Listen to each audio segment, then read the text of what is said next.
Fala, torcedor santista.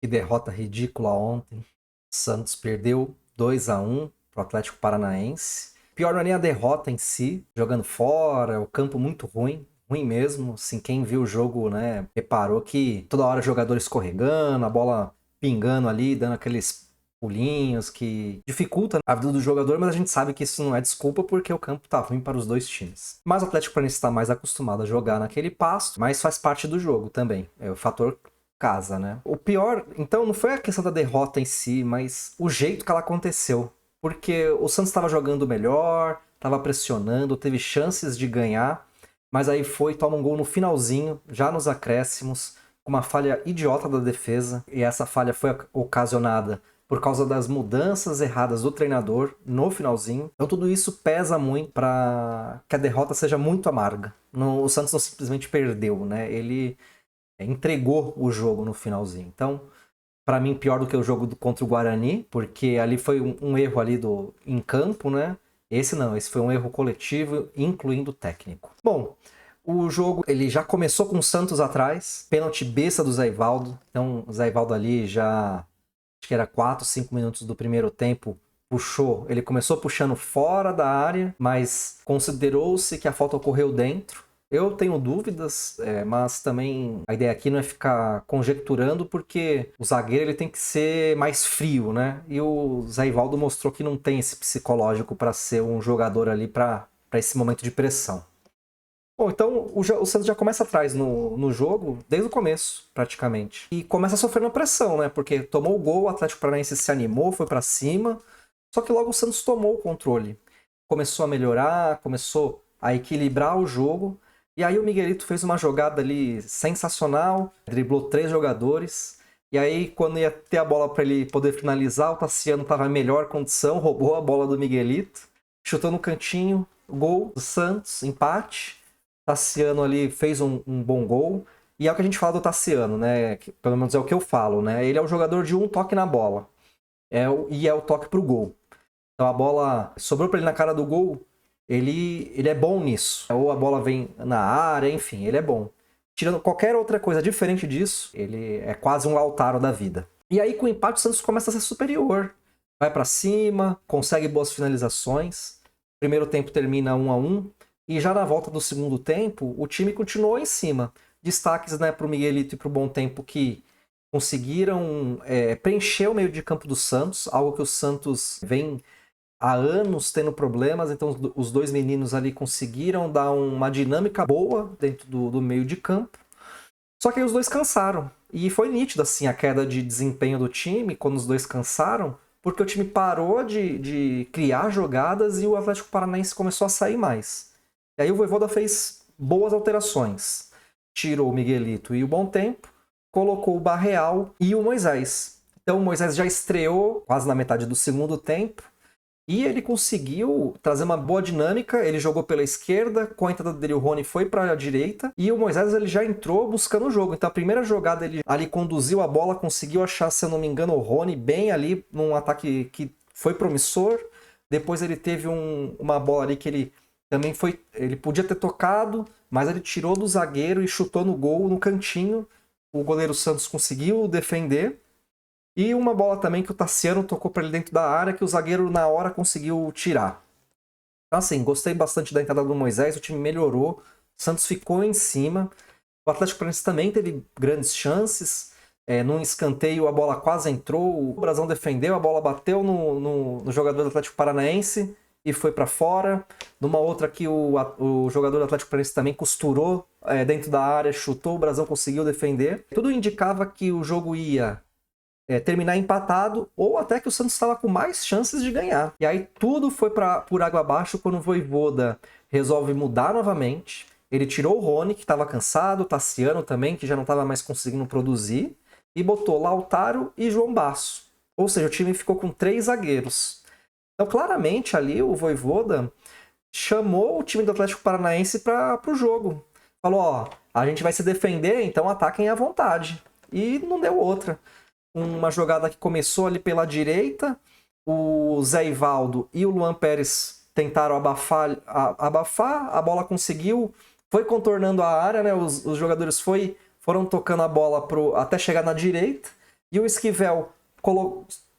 Eu não sei nem se ele tentou finalizar, o que ele tentou fazer, a bola foi devagarzinho, na minha visão a bola já ia entrar, porque o Brasão, porque o Viveiros ele tava lá para finalizar, aparentemente o gol foi dado para ele, então supostamente ele tocou na bola, eu não sei se tocou, eu acho bem inconclusivo isso, mas a bola devagarzinho entrou no gol, o Atlético Paranaense novamente na frente, com a derrota já praticamente garantida, o Vojvoda colocou o Roleiser, que até conseguiu produzir um pouquinho ali nos minutos finais, mas assim, o jogo já estava perdido, e na minha visão, essa foi culpa do Vojvoda, porque o empate não era bom em questão de tabela, o Santos ia continuar lá embaixo, na zona de rebaixamento, mas a derrota, não só a gente perde um ponto, como o Atlético Paranaense, que na minha visão é um time que vai brigar para não cair, ganhou. Então ele foi a 6 pontos, e o Santos fica com 1 ponto só. Então, para mim, o Vojvoda errou muito nessa substituição. Tem como não colocar a culpa nele. E também, apesar de que todo mundo está colocando a culpa no Basso, eu vou colocar aqui a jogada do gol, porque ele teve culpa sim, mas eu acho que ele não foi o maior culpado aqui. Eu vou colocar aqui na tela para a gente analisar juntos. Bom, vou dar o play aqui. Então, já notem, Zé Ivaldo, Luan Pérez aqui, né, o jogador do Atlético Paranaense com bastante espaço para poder jogar. Colocou para o jogador que o Luan Pérez devia estar marcando, e olha o espaço que ele tem aqui para poder trabalhar. Ele podia até ter tocado para o Viveiros que está aqui, e que aqui está o João Basso. Então a bola foi, ó, 2 jogadores com muito espaço, esse aqui é o Esquivel. Não, ele deu um passe mesmo, né? Ele viu o Viveiro sozinho. Deixa eu só voltar um pouquinho aqui, ó. Ó, notem que... Voltar mais um pouquinho. Notem que é o João Basso que está em cima do jogador. Aí o João Basso ele sai. Por quê? Esse jogador vai dar o combate aqui e ele ficaria para fechar esse jogador aqui. E aí quem fica no Viveiros? O Schmidt. Tudo bem que aqui ficou 4 jogadores praticamente marcando ninguém, né? Esses 2 jogadores aqui longe da bola, então... por isso que o erro do Basso está aqui. Ele ter largado o jogador e não deu tempo de ele fazer nada. E ele ficou parado. E nessa que ele ficou parado, o João Schmidt saiu do jogador, sendo que já tinha 2 jogadores aqui do Atlético Paranaense com 2 jogadores do Santos. Que ele foi lá abraçar o Zé Ivaldo. E aí o gol E ainda o Zé Ivaldo, mesmo que não fosse gol e esse outro jogador chegasse, o Zé Ivaldo também deixaria o cara fazer o gol se a bola sobrasse para ele, né? Bom, desculpa o barulho aqui, acho que tá tendo obra no apartamento aí de cima. Bom, com isso o Santos conhece a sua segunda derrota fora de casa, né? E contra times ruins, soma apenas 1 ponto e ocupa a vice-lanterna do campeonato. Já começamos na zona de rebaixamento, né? Então a briga vai ser desde o começo do campeonato, talvez muito parecido com o ano passado. Bom, os pontos positivos do Santos. Miguelito e Bontempo jogaram muito bem, mas eles cansaram no segundo tempo, precisaram ser substituídos. Então, para mim, os dois foram os melhores em campo do Santos. E quando o Vojvoda precisou substituir, entrou o Barreal e o Moisés, que conseguiram manter a qualidade do time. Então, foi boas substituições do Vojvoda, e se tivesse parado aí, com certeza o Vojvoda seria muito elogiado. Eu gostei muito do Moisés, ele estreou ontem, ele entrou pelo lado esquerdo, mostrou muita qualidade e que vai brigar pela titularidade. Quase deixou o dele 2 vezes, né? Teve boas chances de marcar, então mostrou atitude, né? E era isso que a gente está precisando do Santos, principalmente, atitude. Bom, como sempre, o Brasão, que salvou o Santos 2 vezes, falhou no gol, na minha visão, falhou no gol da vitória do Atlético Paranaense, mas também foi um erro ali completo do sistema defensivo. Então botar a culpa no goleiro aqui seria uma sacanagem, mas ele acabou salvando o Santos outras vezes e o resultado poderia ter sido pior. Aqueles que tiveram atuação apagada, ou seja, não comprometeram, mas também não somaram muito. Tassiano, apesar do gol, ele teve chances ali de puxar contra-ataque, de fazer jogadas, e ele sempre toma a decisão errada, ou toca errado. Então, às vezes, dá a impressão de que ele quer se livrar da bola.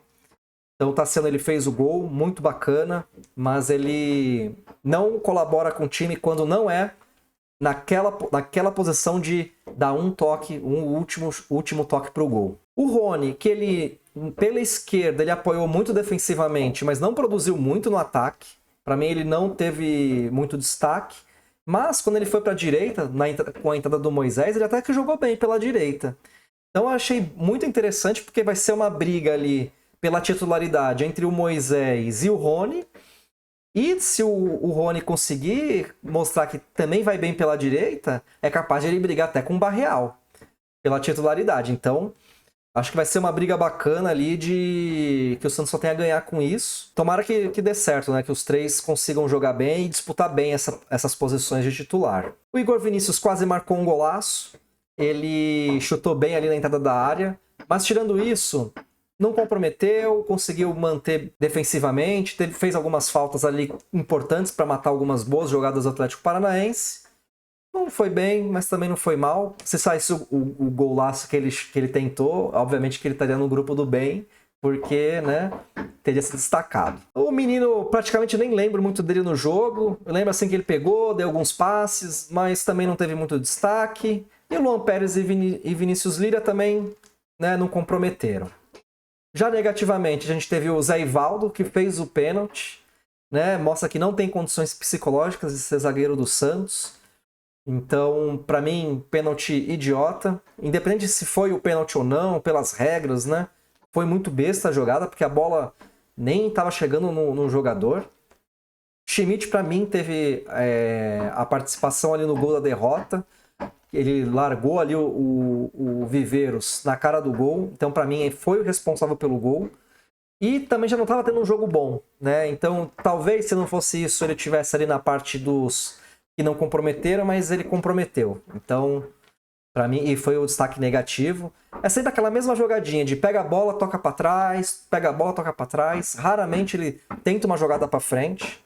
Então, assim, também... Eu sei que não é a posição dele, né? Devia ser o Arão ali.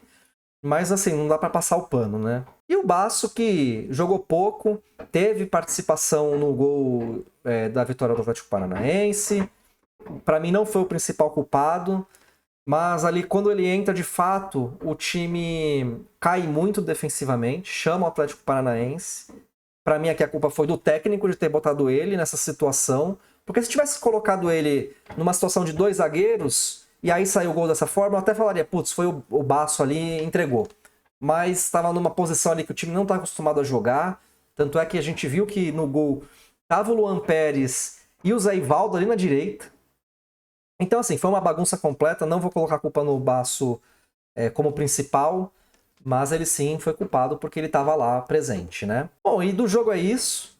É só lamentar mais uma derrota para os times que vão brigar com o Santos lá embaixo. E agora vai ter que tirar ponto dos times grandes. O próximo jogo é contra o Velo Clube. O Santos tem que ganhar para se classificar. E mesmo assim vai depender de outros resultados. Por exemplo, o São Paulo teria que perder ou empatar. Ou o Guarani perder ou empatar do Palmeiras. Ou o Corinthians perder. Então vai ser difícil o Santos se classificar, mas tem bastante combinações que podem ajudar o Santos, né? Bom, por esse vídeo é isso. Se vocês ainda não deram like, podem dar o like, é de graça. Se inscrevam no canal, deixem aí seu comentário. O que foi o pior nesse jogo para vocês? Um abraço, até o próximo vídeo.